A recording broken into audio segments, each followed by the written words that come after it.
Come on, go backwards. No, this way. There we go. Sit down. Oh. Alrighty. For those of you who don't know, that's how I have to get Grumpy Trev. A good little tip: you put a bucket on his head, and you can back him in, ready to do the Q&As. So, you ready, Trevor? G'day, Stu from UAVfutures here. If you don't know what's going on, why we're backing Trevor in with a bucket, don't worry. It's a little joke for some people in the FPV community, but today we're here. It's not actually Sunday, but you guys are going to be watching this on Sunday. What this is the Sunday Q&A, where every week or every second week, Trev, myself, and sometimes Cal the Slacker, we get together, we talk about all things FPV related, all things YouTube, UAVfutures related, and we answer your questions from the community. Now, massive shout out this week because our sponsor this week, it's IDST. We've got a charger to give away. I'm going to put a picture on the screen up here, and we're going to give that out to one of the winners from today. Somebody, we select a question, so make sure you put your questions in down below. That's how you go in the running to win some of these prizes. I'll put the link down below as well, so you can find out exactly what charger we're giving away. IDST, they make some great chargers. They've been in the game for a long time, so definitely go and check that stuff out. But what we should do, we've backed Trev in, we've got my phone here, let's kick it off and answer some questions about FPV. Yeah, it wasn't too bad. Alright, and this is the first one, and this one is from David Hanging, I think it's Hanging. Sorry, I should say too, I can't pronounce the names, I'm very sorry, and Trevor, I reckon you're even worse than I am. David Hanging Jr., what the hell is a drop bear? Now, this is referring to last week when a lot of people didn't know about Australian drop bears, and we had sort of some advice on how we stay away from them. But basically, everything in Australia, every single animal here wants to kill you. I know Trevor doesn't like snakes. I don't like spiders too much. Trevor will say I'm petrified. Anyway, I don't like spiders too much, and drop bears, they're just another sort of thing we have to worry about. I don't want to go into it too much because, look, I want to stick on some FPV related things, but go on to a bit of a Google, do some drop bear searches, some things like that. Trev, have you got any advice for drop bears? No, just like, it's David, is it? How are they hanging, David? Okay. Alright, that's obviously something. Was it playing his name? Was it? Oh, okay, I got it. I thought it was someone on Discord you've been chatting to. This one's from Billy D FPV. Hey Stu, can we get a drunken Q&A? Now for me, I don't really drink that much, so I tend, well, I guess drink booze a lot. I tend to smash out a lot of teas, a lot of green teas, and I know Trev, you love the scotches though, just a little bit. And I would say probably not for a Q&A, but it has been known on Discord, Trevor has had a few scotches and gotten a little bit loose on there. I'll put the Discord link down below as well, but I know you like a scotch, sometimes a Bailey's I think as well. Yeah, could you imagine Stu drunk? He's bad enough now with the hands. Could you imagine how they'd be going, the feet he'd be going, I'd be all over that dance floor. You could pump the tunes, DJ Trevor. Maybe Cal would have a couple of brewskis though. I don't know. And I do like, actually, a beer's not too bad, I guess, if you're going to have some Mexican. I think like a burrito and a beer, that's a very nice match made. Anyway, enough with that sort of stuff. Let's get on to the next question, and this one's from Dylan Hoops. Dylan Hoops? I'm pretty sure that's how you say it. Stu, would you shave your head to match GT and CTC? Make a bet, and if you lose, you have to join the hairless crew. What do you think about that, Trevor? That'd be pretty cool. Why? Yeah. Why would that be cool? Because we would shine, you'd be just so ugly with that hair. Okay, I'm going to say I don't really like that idea. Yeah, I know you do, because you got nothing to lose. Literally, Trev's got nothing. And so, yeah, I don't know what you and... no, you wouldn't get to shave it. I don't think I really want to do that one. I think we could find something else. Maybe have some other bets. We didn't vote. There is no votes. No votes. You can go deal with that on Trevor's channel. You can put a video up about that on your channel. I'll leave a link up here to Trev's channel as well. So, no, I don't think I want to be shaving my head just yet. We'll have to see. This one's from Lackify. I don't know. Hey Stu, will you do another cheap build, and also what would your dream build be like for motors, frame, expense, etc. Maybe another build which is not too expensive. Now I'm pretty lucky because I get to fly a lot of different drones, and I would say definitely, am I going to do another build? I just did the 117 mile per hour build. I'll leave a little card that should flash up here above Trevor's shiny bald head, but that should be there. That was fairly recent. And I would say you can mix and match a lot of those sort of parts, but we do have something coming up that, you know, I know Trevor's been working on it, I've been working on it, and so has Cal. It's a pretty cool project. It hasn't been done before. I think you guys are going to like it. It's not a build guide, but it's definitely a build. And yeah, definitely stay tuned because it's coming out very, very soon. There's actually a sneak peek of it in some of these shots, but we made sure you couldn't see too much of it. I can tell you what it's all about. Get out. What it is, we're making it. It's going to be fantastic. Finding out about this, and it's going to be really, really we're good. Just cutting. All right, what about you, Trev? I guess, are you going to do any build guides on your channel? Maybe. Okay. They take a bit of time to do, so... Man of mystery? Might get there eventually, but probably a little way down the track. I've got some other things planned. And what would be your dream build? So, you know, with your, what's the dream build for you? You know, frame and some motors. I guess at least the frame, you know, you had a dream one, what would you build that around? Oh, that's a hard one, really, because there's just so many frames around at the moment. I really can't answer that one. All right. At the moment, because there's a lot of really good frames out there, and... You can have a lot of fun with a lot of different frames. I suppose I'd probably pick a frame to see if I can make it go a bit better. Probably the HGLLC thing, that 44. Oh, which one? The XJB, HDLRX, whatever that is. Yeah, I'd like to sort of... Like redo that. That really goes well already, and, you know, we could probably do a little bit with that, but... as far as my own build, I don't think it's worth it these days. Too easy. Alright, so this one's from Slim Fish FPV. Hey Stu, 1985 called and wants its shorts back. So this is a throwback to the last Q&A episode. You know, because I had some shorts on. You guys always seem to be picking on my attire, whether it wasn't like the nurse's blouse or whatever, the smocks that you wear at the hospital. You didn't like me wearing, so that was my t-shirts. You don't like my shorts, and you don't like that dog t-shirt that I seem to wear. Well, check out this bad boy. So I think this is a pretty awesome shirt. So this one was from Catalyst Machine Works. I really liked this t-shirt. It is one of the coolest FPV ones I've seen, and it says freedom isn't free. It's about 70 bucks. So it's got a picture of the America, and that's obviously referencing the America frame. I'm a big fan of that one, but that did make me laugh. Anyway, no, I like those shorts, so you might be seeing them in the future. I see that you guys, this one's from Is It Almost Over? No spaces. I see that you guys fly in large fields and fly pretty far from where you're seated. Do you guys free sky receivers and have no problems with fail safes or lose your RSSI signal? Or have you guys moved on to TBS and Crossfire? Now I guess I'm going to answer the first part. We do fly free sky all the time. I haven't had a failsafe in a very long time since I've gone back to FreeSky. I know I sort of was starting to get them at the end when I was using my Evolution. I'd sort of, for some reason, the radio started to deteriorate towards the end, I guess, of the year that I'd been using it. But back on FreeSky, I haven't had any issues whatsoever in terms of my dropouts. In terms of, have I moved over to the Crossfire, TX and RX? No, not really. I just don't see the need to in my type of flying, the flying that I do. People got huge ranges before Crossfire was even a thing, and also they're pretty expensive. So if I was going to buy a whole bunch of stuff, you know, to change out my receivers, that would cost me an awful lot of money. I'm much happier with my XM Plus sort of receiver for like 10 bucks versus a $60 little micro Crossfire receiver or something like that. I do think they have their purpose though for long range and some more risky places, but for me and my type of flying, I don't see the advantage too much there for me just yet. Trev? No, I really agree with what you said. We don't have any issues with the Free Sky.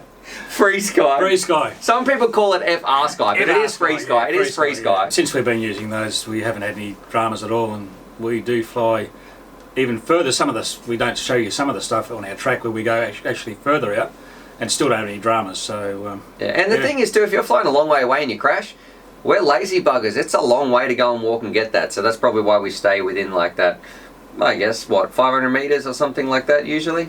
Yeah. At the max? Yeah.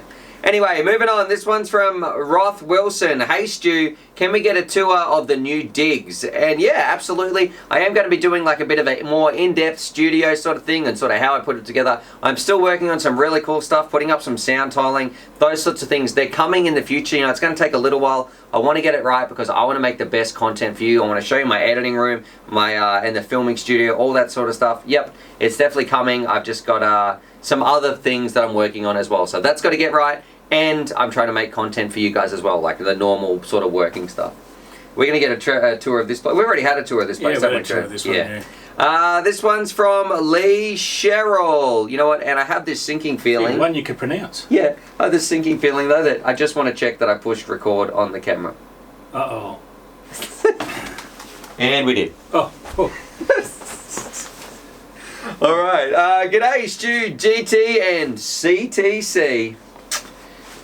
Well, he's not here. Nah, no Cal today. Where's Cal? You know, and I'm not. Don't hang it too much on Cal today. Drop your comments down below. You know, tell Cal. Say this: we love Cal. We want Cal here. If you can write Cal a poem, I'll definitely. Trevor and I will both reply to give it some hearts up. He's got the man flu. Yeah, no, that's a bit derogatory. He is actually sick, mate. I heard him. Yeah, that's what he tells us. So yeah, Cal, we hope you get better, mate, and we hope why do we want him to get better?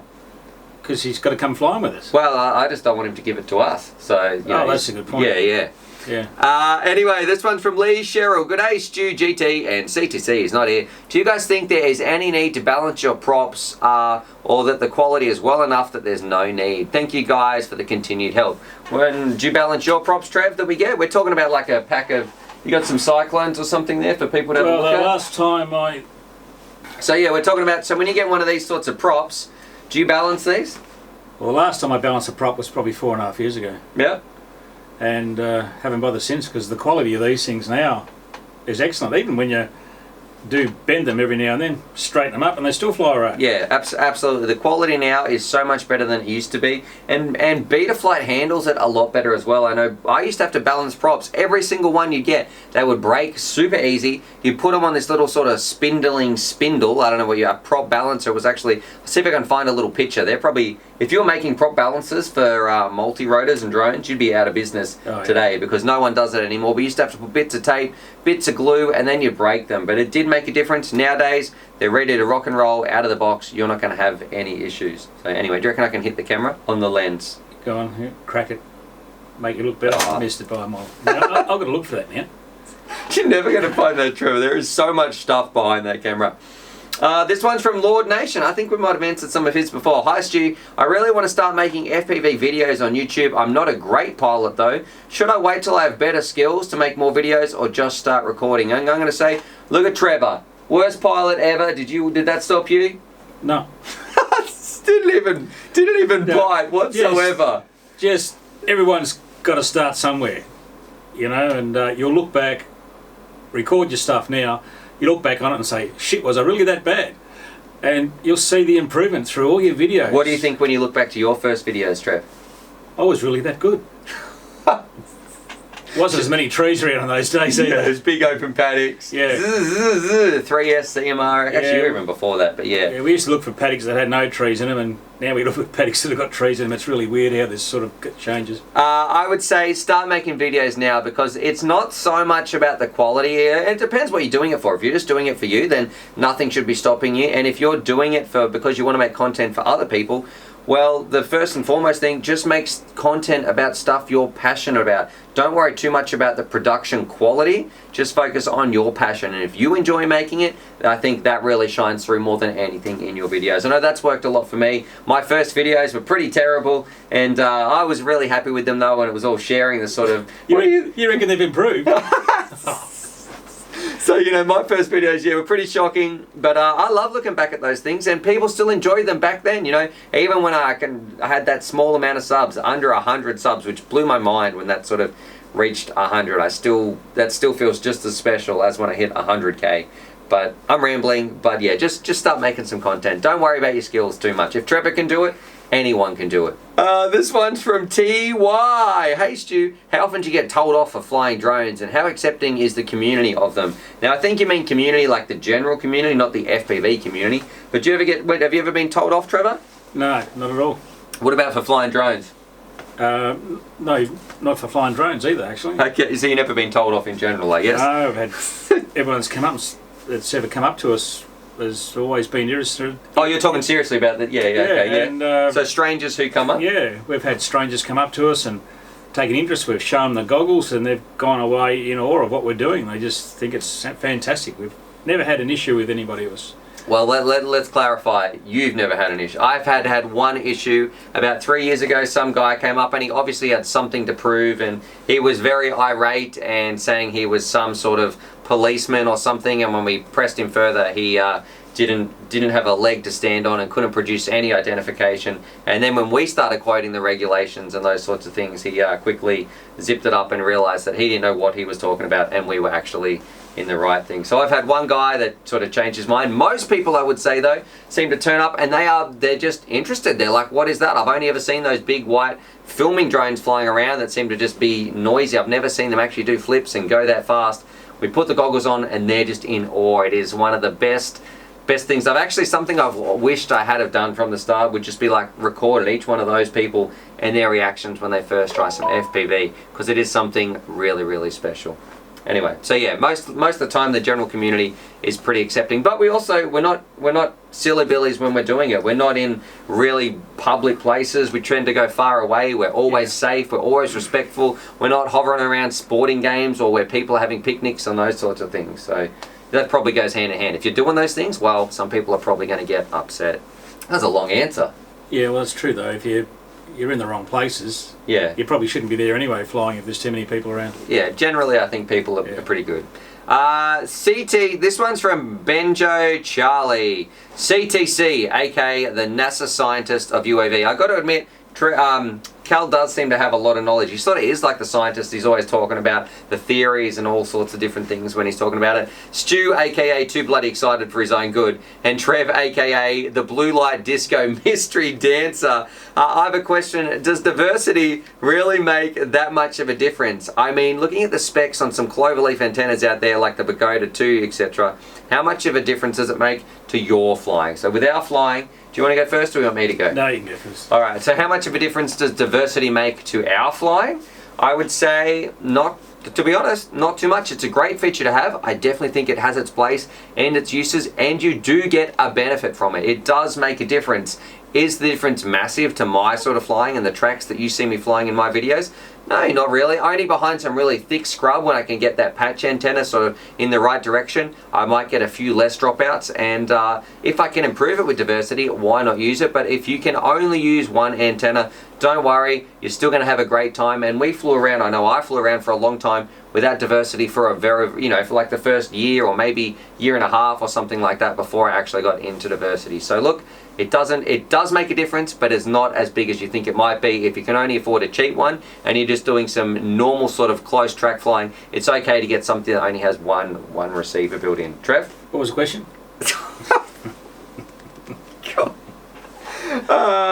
Talking about how much of a difference does diversity make when you're flying around?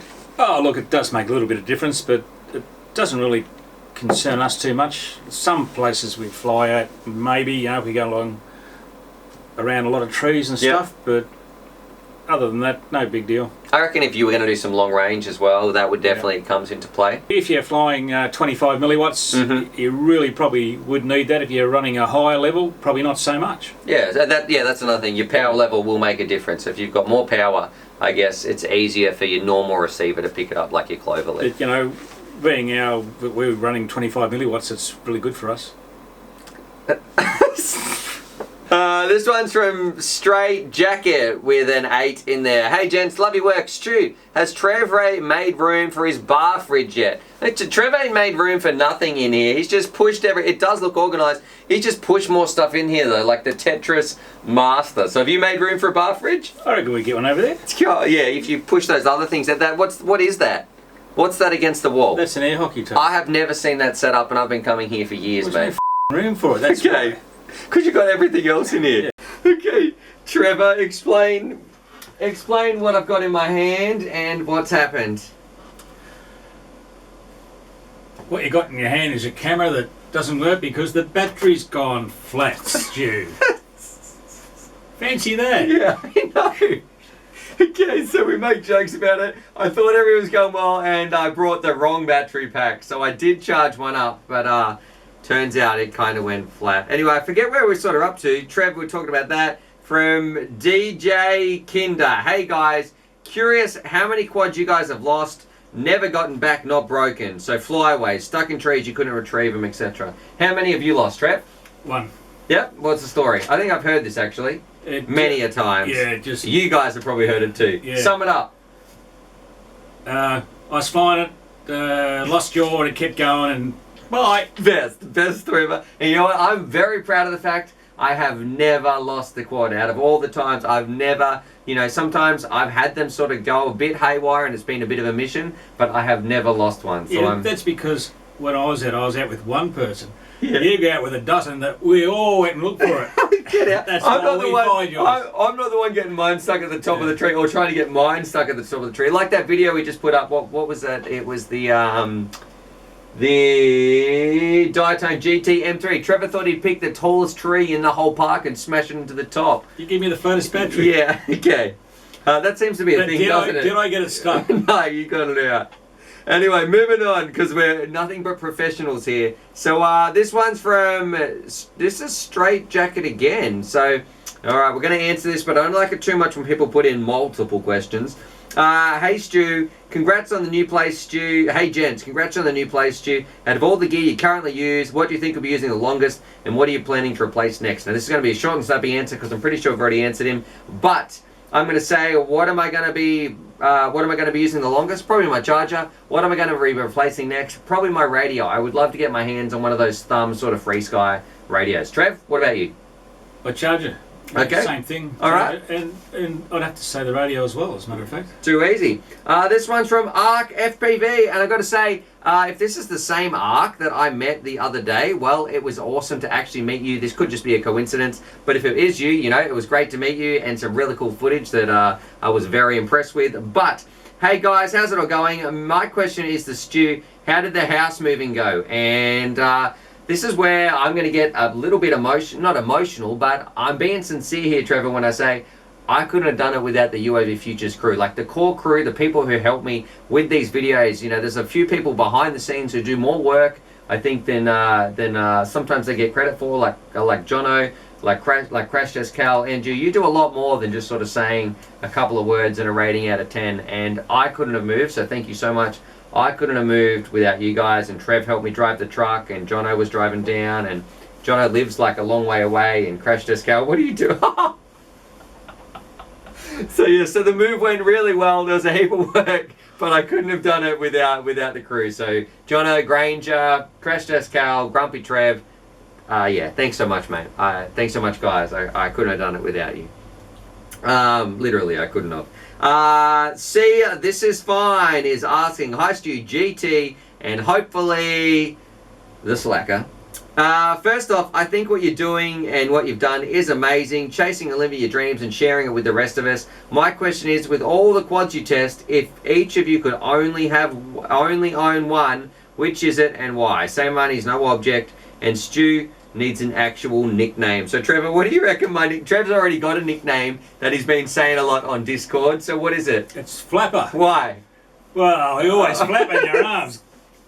Right. Every time I jump on Trevor's personal bleep line on Discord, he always says, hey actually, Flapper. We need to put a poll for that. No, I'm not putting some poll. Yeah. No. Anyway, and actually Calvin has a different name. Calvin calls me Stu AV. So, I don't know. So, Trev calls me Flapper. Sometimes Cal calls me Stu AV. So, anyway. What about the other one? What's the other one? We'd have to beep it. Okay, one quad. You know, if you could only have one, if you could each only have one, which would it be? One. Yeah. Well, that's it. Let's pretend for whatever you like to do for the rest. And it's just going to fly good. Yeah. I'd have to say the Rooster now. Yeah. It was the Chameleon, but really the Rooster's just a big upgrade of the Chameleon. Yep. Yeah, that, because it just flies so well. I love flying it. And you got your Armiton t-shirt on? Yeah, you have too, look at that. Yep. And you know what's kind of not ironic or apt, I should say? I've got on my America t-shirt, and for me, the sort of flying I like to do, like that track flying, smashing it, I love, for that specific type of flying, I love the America, and I feel like that's when I do my bestest, smoothest, fastest sort of flying. So I'm a big fan of that frame. So for me, I would, at the moment, with all the things that I've tested, I'd probably pick the America to take out and rip around. Yeah, and you got any t-shirts out there you want to send us? Just send us a t-shirt. Extra large, thanks. Yeah. This one is from Iron Horse 78. I agree with Trev. Talk while you race your hands and then see who wins. Now this is obviously playing on the flapper joke. It's not really a question, but I think we need to do that because people always say it's easy when Stu flies because he can do the footage and does a voiceover later. But when I'm asking Trev and Cal, they're in the field trying to fly around and talk. So what we might have to do, we might have to do something where you have to have a full-on conversation and we'll do some lap timing or something and see how distracted we can get, all that sort of stuff. Have someone ring on the phone or I don't know. You're going to be rat shit. Okay. Mark Darpy, you guys seem to spend a lot of time doing fun stuff. You know what? I feel really blessed that I actually do get to do We don't have any fun. That I love doing this and I love sharing this message. And that's one of the things I'm so passionate about with FPV. I want other people to enjoy this as well. I want them to have as much fun with FPV as we do. But to get on with this question, I know Stu does this for a living, so his time commitment can be explained. But how did Trev and CTC convince their significant others that FPV is time well spent? Maybe it's because my wife hates me, but I can't seem to find the time to go flying on a regular basis. Trev, how do you convince your significant other that FPV is time well spent? We have an understanding. Okay, God, I don't even want to hear this. Yeah. But I've been married for a long time, so you need your space, so I'm allowed my space. Okay. It keeps me sane, sort of. Yeah. And no, as it grows, it grows. So. And I don't know what Cal's excuse is. I don't know what he says. So See ya. I'll be home at dark. What I think I actually, you know, when I was going through some of these questions before I came over here, I was talking to some of these with my wife, and I said, you know, what do you think about this? And because it is different that it is my day job, you know, this is my job. This is what I do for my career and how I provide for my family. So it is a little bit different for me. But back when I started, I think even then she was still really, really supportive. And the important part was how passionate I was about it, like how much it meant to me. And when I explained that, you know, because I pretty much talked to her about drones all the time. Before I was talking to you guys, I was just still always obsessed and talking about them. But I know she'd just roll her eyes by the time, you know, so it was so good when we met. But she just knew how much that it meant to me, and I explained that to her. And I think that's sort of, yeah, we had like a bit of an understanding as well of how much I enjoyed it, and she was happy to see me do that. So shout out to my darling wife. Can I have that hanky there, Trevor? This one's from, put your comments down below. How do you explain it to your significant others that you're going out flying? This one's from Joel Postuma. I don't know, mate. Love your videos. Cal is hilarious when using the speed gun. Yes, he is. You know, I crack up so much watching back some of those speed runs. What is your favorite 4S Lipo battery to fly with? And I'm going to say a cheap one that's reliable. So do you have any specifics, Trevor, that you really like? Yeah, look, the Turnigy Graphene 4S 1300, we've used those or whatever. Why do you like them? Well, they always seem to balance up really well and still work and hold their power for such a long time, even after a lot of uses. So. Yep, and I think they're actually kind of my favourite battery, but I'm going to say I like them because there's other ones that perform better, but they're also pretty cheap. Yeah. So cheap-ish, you know, good value. That's probably a better way to say. Special. Buy one on special. Mine were like 20 Australian dollars for the 1500s, and that's great. That's like half the price of some of the other better performing ones. Michael Klein. I'm just getting into flying, and I'm having trouble finding a group to fly with. The local RC club doesn't like FPV and quadcopters and don't seem interested in me joining. Any tips on finding a group to fly with? It might be different for you guys here in the States than it was for you guys, but any help would be great. Trevor? I know his brother. Michael Klein? Yeah, Kelvin. Okay. What would you say? So he wants someone to fly with, you know, and I can understand that. I'm gonna jump in and tell a story here, right? When I was getting into FPV, get your cup of tea ready, guys. It's time for Stuart's old stories. But you actually are getting your cuppa ready. I was so pumped. I built my ZMR. I built Frank the Tank, my Emax 280. It was there on my 3S packs. Trevor's going to sleep. It was there, and I was pumped. I didn't have anyone to fly with.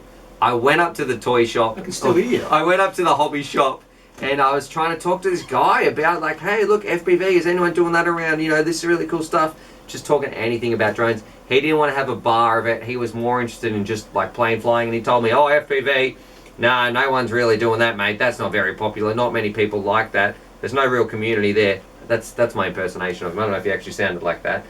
And I thought, well, I might just start my own community. So I started making content and those sorts of things. But that story's over. Trevor, how would you go and meet people? Is it my turn? Yeah, it's your turn. Then I'll interrupt with another story. Well, probably. You know who's got the best? Going back probably a month ago, I would have said to you, get on Facebook and have a look around. Now get on Discord, because so many guys, since we've started up this Discord thing, have got on there, met guys they didn't even know were in the same county or county or suburb as them, or depending where you are, or village. Well, they call them villages too. Mate, I'm just going. Yeah, just get go on with there it. and have a chat to the guys, because you'll meet someone there and probably find someone to fly with that's not far away from you. So On Discord. Discord for sure. Discord link down below. I would say definitely check out the Discord. I used to say Facebook, but I think Discord is a better place now as well. And maybe like some groups like Multi-Rotor on Reddit or Multicopter and those sorts of things And as if you well. get on the right time, you actually get a chance to talk to some really talented people like, well, not Stu, but me. Stu does get on there too. We're just rambling on this question. Anyway, we're gonna move on, but yeah, definitely go and check those places out, and don't try and like if they're not interested in FPV, that's their loss. problem, Yeah. their loss. Absolutely, you know they might be scared of change, whatever. Go have fun with people who want to do it. So go find those other people, because trust me, when you find some other people to fly with, it is like the experience tenfold. It's absolutely amazing. Sure. Like some other things, they're not so fun by yourself. Well, they're still pretty fun, but then when you do it with some other people, it's even better. Should I check the battery? Oh, really? Trevor's checking the battery. It's still going. Well, Yeah. I don't know whether it was a good one or not. We don't even know. I don't even know how your camera works, if this is in focus. I have no idea how this microphone's going to sound. It's probably going to sound better than the actual mic that I've been using. No, my luck. What are Trev and Cal's and any of your buddies' YouTube links? Well, Flash, we've seen yours. Trevor's channel down below. Cal's channel's down below. Cal's got like he's at Hawaii flying around or something like that.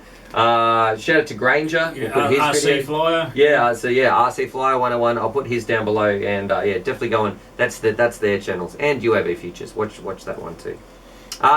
This one's from Charles Hoover. What specific frame you've had means the most to you, and why? For all three of you. Then there's a couple of dots and says, love the curls, Trev. So we're talking about Ronald McDonald's hairstyle here that you saw in the last Q&A when Trevor used to have hair. But what frame means the most to you? Out of every one you've ever had, what one is like something special to you? Something special? Yeah. Well, I'll be the Chameleon. Okay. Is that because you're wearing that t-shirt? No, it's not. It's with this t-shirt because you look good. Yeah, send us a t-shirt. We'll wear anything. Yeah. Even a bucket. Yeah. Look, so it's one of the quads that I really, hooked in for me, and I reckon I got faster flying that. So. You liked it? Yeah, I liked it, and it's still fly today. For me, I'm going to say, I guess a frame that I've had that means the most to me, and this is actually, I'm actually giving this frame away, and that is the GT2. So when I'll get out, Trevor, to say it does mean a lot to me. Like the GT2, when I first got that was from Diatone. I'll put a link down below or somewhere to that video. I flew that for a long time, and it didn't make it into quad of the year or anything, but for me, that's when I noticed my flying started to seem to get quicker than, in some sort of weird way, like it's when it was really starting to click, really starting to gel. And I remember watching my videos back and thinking, is that sped up? Have I got that on the wrong speed? It seems slow in today's standards, but back then I thought, gee, that actually looks really quick. It felt really good and allowed me to push my skills. And it also reminds me of like, that's the summer when that sort of made a difference for me. Like I don't know, and it was sort of a blossoming of our friendships, and UAVfutures was, you know, starting to sort of kick off, and that means a lot to me. And I feel a bit emotional actually talking about it, and I'm even giving no, I don't want you hanky, you snot rag, and I'm also giving that away though, so that means so much to me, but I still want to give it away to my Patreon supporters. So if you are one of the Patreon supporters who ends up winning that GT2 that I'm giving away, well, just know that really does mean a lot to You're me. going to sign it too, eh? Yeah, I'll sign the bottom of it, absolutely. So yeah. Be Fearless 13. Hell yeah, right on Grumpy Trev. I love the Jew. So I have no idea what he's talking about. Oh, the Jew. Maybe the hairdo? I don't know. Stu, I bet he is a really good mate. Massive shout out to keep the channel up. We all know what you, Stu, and GT have done for a living. So what's CTC's story? Well, you know what? We're going to leave that one up to a bit of a mystery for Cal. We'll let Cal answer what he does. And I've got to say, Cal tells some of the, not grandpa stories, not rambling stories, Cal stories. He should have his own podcast, not about FPV, but just about the things that he's seen and experienced and the cool stories he has. It's very interesting to listen to some of the crazy stuff that he talks Can about. we give him a hint, like mention a movie title, like Godfather? What? Anyway, what was I going to say? And it says here, yeah, we are really good mates. And that's something, you know, love the juice. Stu, I bet he's a really good mate. Trev, you are a really good mate to me, mate. Get that hanky out again. But FPV, do you reckon we'd be mates if it wasn't for FPV? Like, I don't think so. Well, we probably wouldn't have met. Yeah, no, so we wouldn't have met. We'd probably still catch up now. Let's pretend if I cut your hands off, mate, or you cut mine off and we could never fly again. We'd still probably catch up and I'd have a hook for my cup of tea. But... I'd still fly. Yeah, you'd rub it in. But yeah, I think, yeah, you're a good friend and I'm very grateful that FPV brought us together. So there you go. And that's actually the end of our emotional, soppy Q&A. Hope that you guys enjoyed that. Definitely drop your comments down below for next time to go in the entry to win something and also get your comments answered. But we have an IDST charger to give away. So I'm not actually shipping it, but I'll get it shipped to you. So I'm going to be contacting someone in their inbox spam box, but we're going to find out who we're going to give it to. We're actually looking for the little... I think it's falling off the wall. Where is it? See, that's why you can't find anything in here. I stuck it up. In Trevor's, what do you call this? Man cave, shed, filming studio. Oh, we can find something. Who gets to spin it today? You can spin it. You can spin it. Go on. Alright. Paper, scissors, rock. Winner spins it. There we go. Look, 2 levels. 2 levels of like, you got a cobweb on your head, mate. You're getting some hair there. You want it? Alright, paper, scissors, rock. And the winner spins it. Paper, scissors, rock. Paper, scissors, rock. Oh, get out. Paper, scissors, rock. Oh, that's you. Yeah. Alright. So you get to spin it, mate. I'm this half, Trev's that half, and we've split Cal. So you get half of Trev, I get half of it. That was the worst. That was going to me, and I just better rig that. Woo, get out. That's my half. That's Stu. Woo. So the winner is going to be... Let me think. What? That's going to be a while, folks. I like to read back and sort of jog my memory and think which ones I like. And I'll be choked on your tea then. yeah. Alrighty, so congratulations to, when I went back through, I really like this one from Benjo Charlie, not only because I can pronounce the name, but that was that question, you know, does diversity make a difference? And that was good to answer back for you guys, like just on a bit of a technical one that I think is going to help some people out there as well, because look, I know not everyone can afford diversity. It might be confusing, and that question might have helped not only yourself, but it might have helped some other people out there. They might have got something out. So congratulations, Benjo Charlie. Check your inbox, spam box, something like that on YouTube. I'm going to be contacting you, and also I'm going to be sending you a message there. You need to reply to my email, which is UAVfutures@gmail.com, with some of the instructions that I've got in there. That way I can prove that it's you. And you're going to be getting on one of the IDST chargers. So definitely go and check that link out down below for everybody else to find out what he won, that sort of stuff. But subscribe for more FPV related content. Drop your comments down below for next week. It's time to get Trevor out of here, so I've got to get him ready. And as always, happy flying. All right, let's go. Let's go backwards, buddy. Here we go. Out of here. Out you go. Out you go.